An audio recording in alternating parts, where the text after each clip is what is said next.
All right, welcome to the Freedom to Draw Unsolved Mysteries. I'm your host, John. This month is Stalker Awareness Month, and we are drawing some of the most infamous stalkers in the world.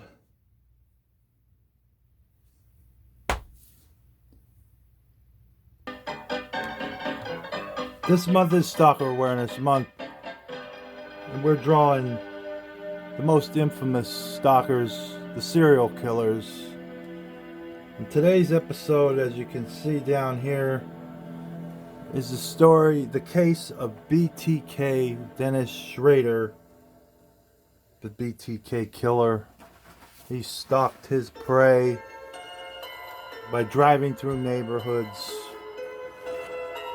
So a stalker is a person who harasses or persecutes someone with unwanted and obsessive attention.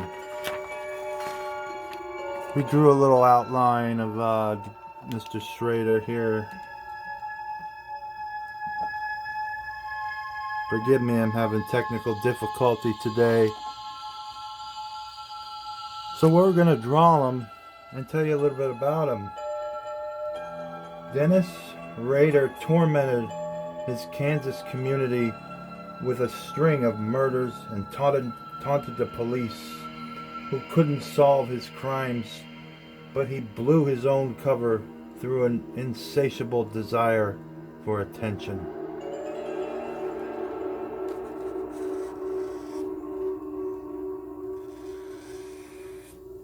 BTK. Bind, torture, kill. That's what that stood for. This man here did not stand for much besides the acronym of his name. One of the lowest forms of human out there, the serial killer.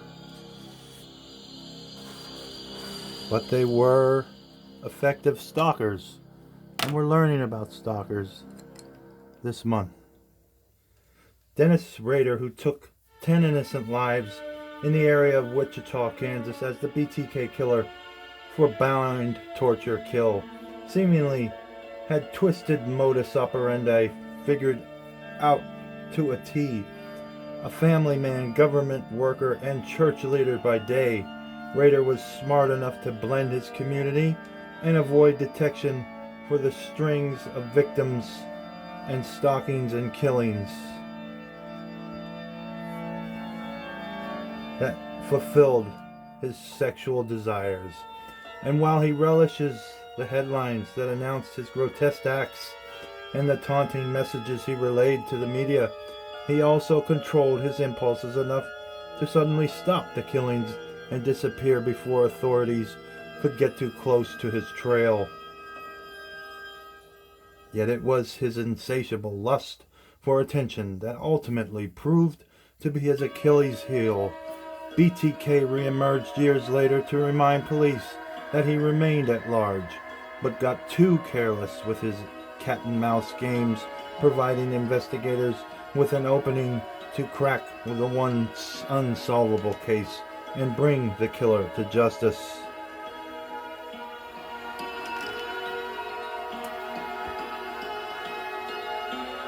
Now we're talking about a man somehow found the time to be a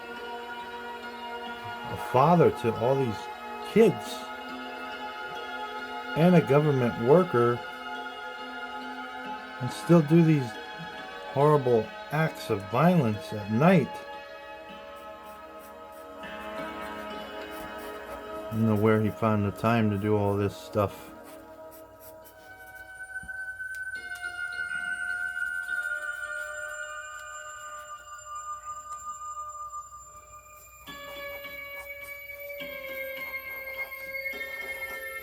And it's hard to imagine that a family man could do these awful things that he did. And we will find out what he did in this case.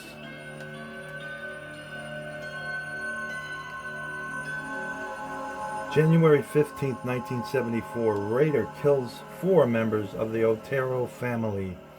A 28-year-old married Air Force veteran, Rader makes the plunge into family after severing a phone line and entering the East Wichita home of Joseph and Julie Otero. The latter, a former co-worker at the Coleman Equipment Company. Along with strangling the 2 homeowners, Rader kills 2 of their young children, leaving their older siblings to discover the bodies when they arrive home from school later that day. This man has kids and is doing this stuff. I don't get it. I don't understand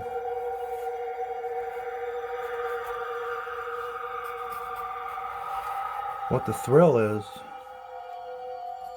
Killing little kids when you have little kids of your own.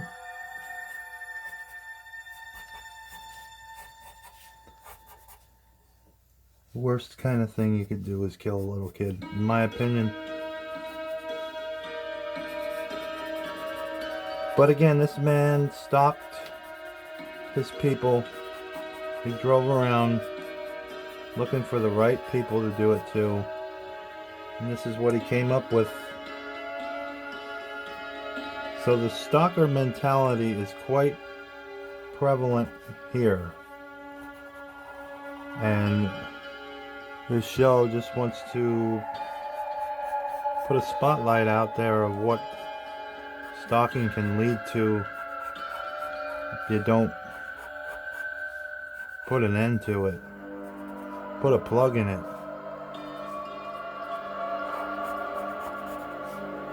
Can't let it get out of hand. It's not a joke.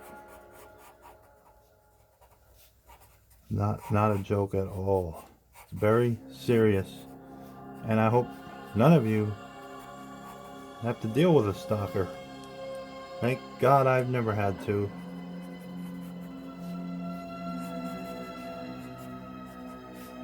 So I can't really identify with the victims here.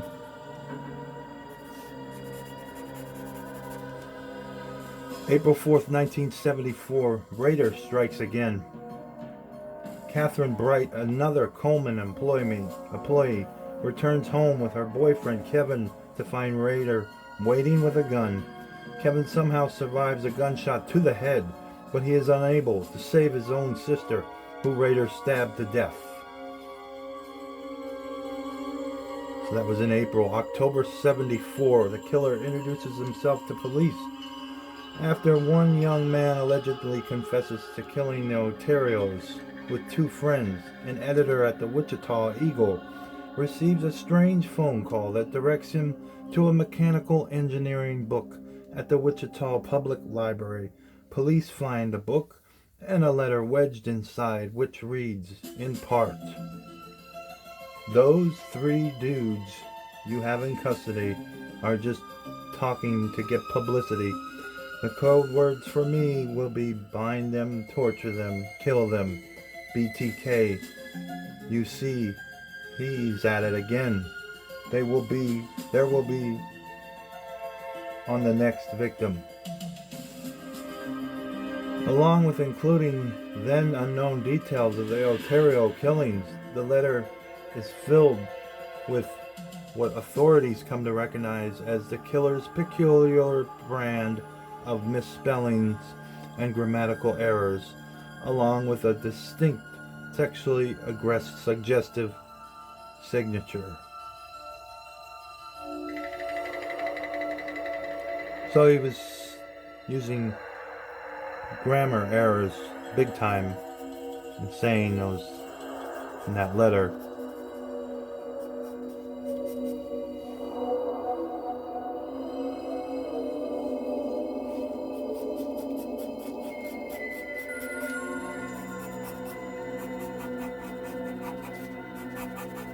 See the wrinkles on his head here, and the lack of hair on top.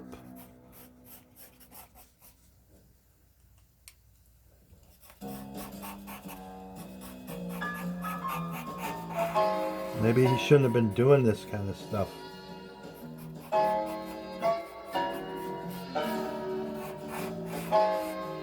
Maybe he would have looked different if he didn't decide to succumb to his devious urges.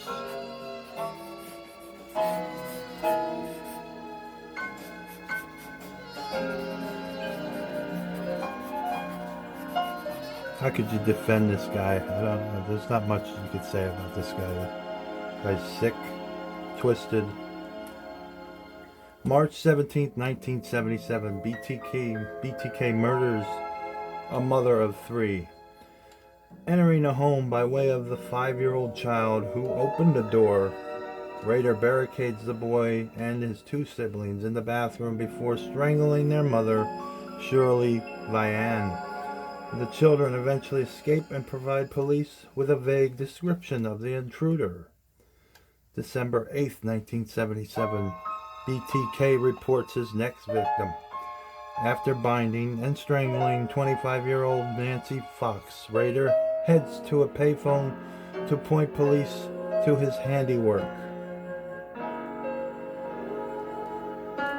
"You will find a homicide at 843 South Pershing," he bluntly tells the 911 dispatcher.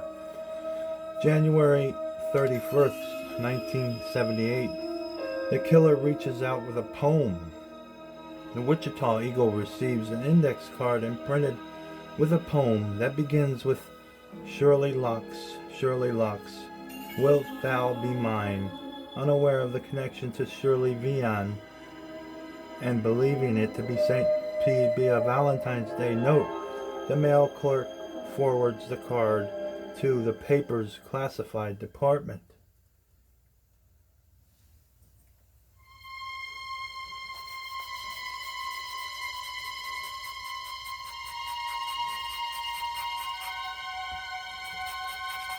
This guy definitely plans out his stuff in advance. Very sick and twisted individual.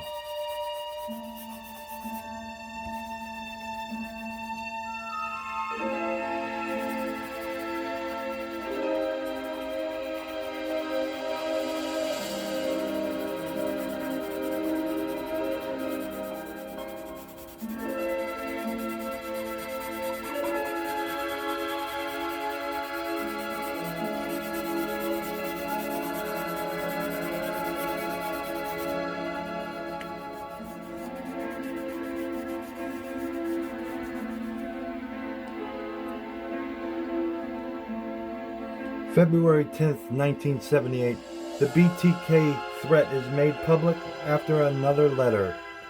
Apparently angered by the lack of response to his last attempt, the killer sends a more direct message to Wichita-based KAKE-TV. "How many people do I have to kill before I get my name in the paper or some national attention?" he writes, before reeling off a list of suggested nicknames including the BTK Strangler, the Wichita Hangman, and the Asphyxiator. Wichita Police Chief Richard Lemoynian subsequently calls a news conference to reveal for the first time the presence of the BTK Strangler in the area. "We have no reason but to believe the individual has the capability to kill again," he warns. He's not only doing this stuff, he's making nicknames for himself as he's doing it. Pretty twisted. The guy wasn't dumb, but he was definitely twisted.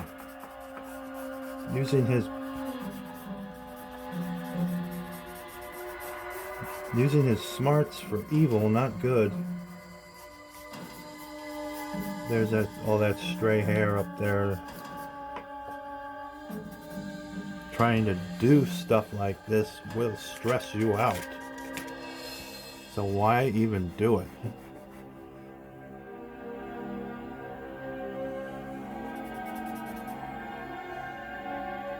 Especially when you got kids of your own.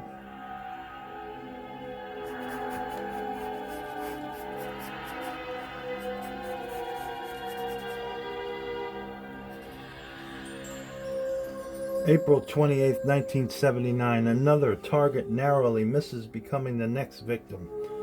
Rader lies in wait for Anna Williams, but gives up and leaves when the 63-year-old woman takes too long to return home. Less than 2 months later, Williams learns of her brush with death when she receives several of her personal items by mail, along with a poem entitled, "Oh Anna, why didn't you appear?"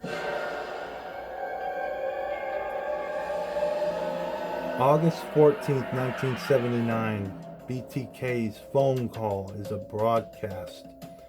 Seeking help from the public, authorities released the recording of the BTK's December 1977 phone call to report the death of Nancy Fox.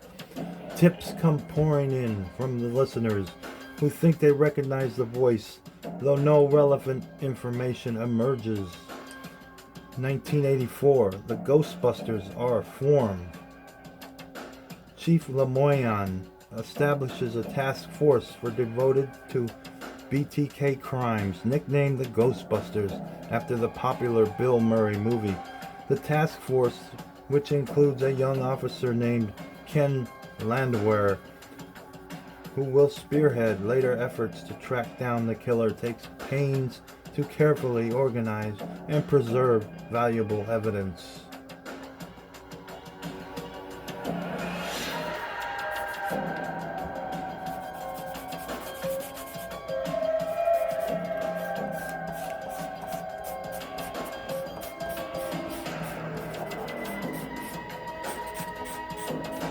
So the victims that he misses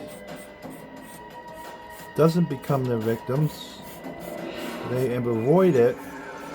He's still taunting with letters,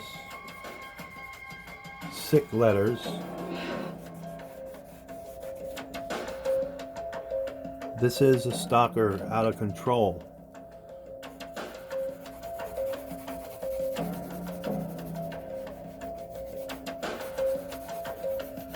No doubt about it, this is a sickness.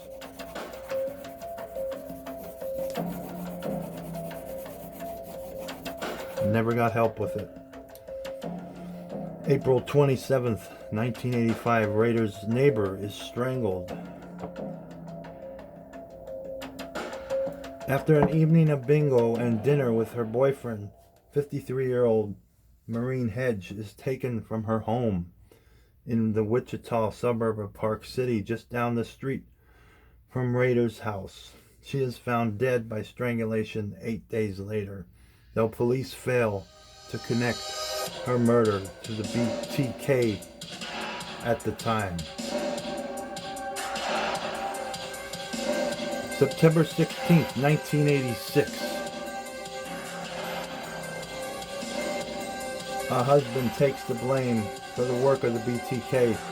Bill Wigerly returns home for lunch to find his 2-year-old son sitting by himself and his wife Vicky dead in their bedroom, in the absence of other credible evidence.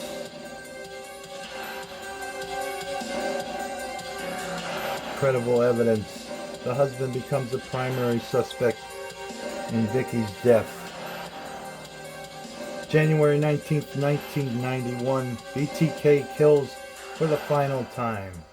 BTK throws a cinder block through a sliding door at the home of retiree Dolores Davis, strangles her to death, and leaves her body by a bridge. Seemingly preoccupied by his day-to-day duties as Park City compliance officer and father of 2, Rader ceases killing and BTK drops off the map. January 2004, the Wichita Eagle runs the 30th anniversary piece on the BTK. 3 decades after the killer first killed the Oterios, the Wichita Eagles prints an article recalling the terror BTK wielded in the 70s and suggests that he had faded from memory after so many years. Rader later admits that this article spurs him to receive his deadly alter ego once again.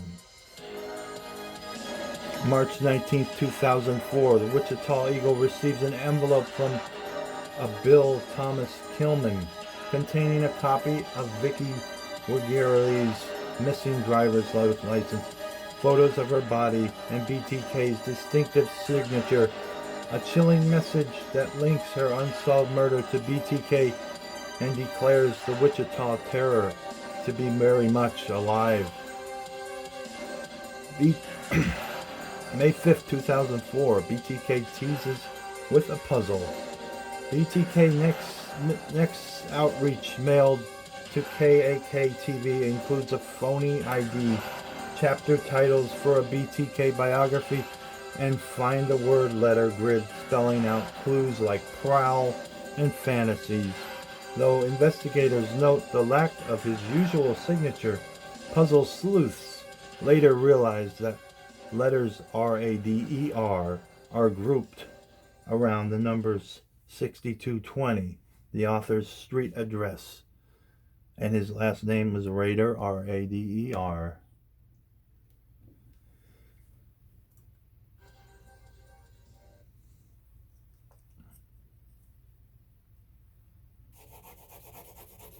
The guy is very intelligent to get away with it this long.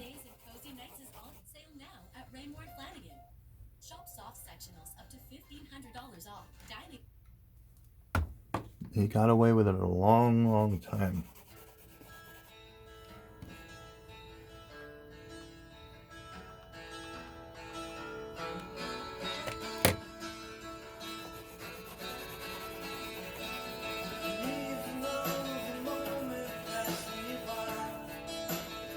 December 13th, 2005, BTK leaves another disturbing package.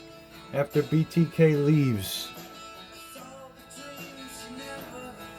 more messages in various public locations. A man walking through Wichita's Murdoch Park stumbles on a garbage bag containing Nancy Fox's driver's license and a Barbie doll with a hood over its head and arms tied behind its back. January 25th, 2005, a postcard points to more clues. Acting on instructions from a postcard mailed to KAKE TV,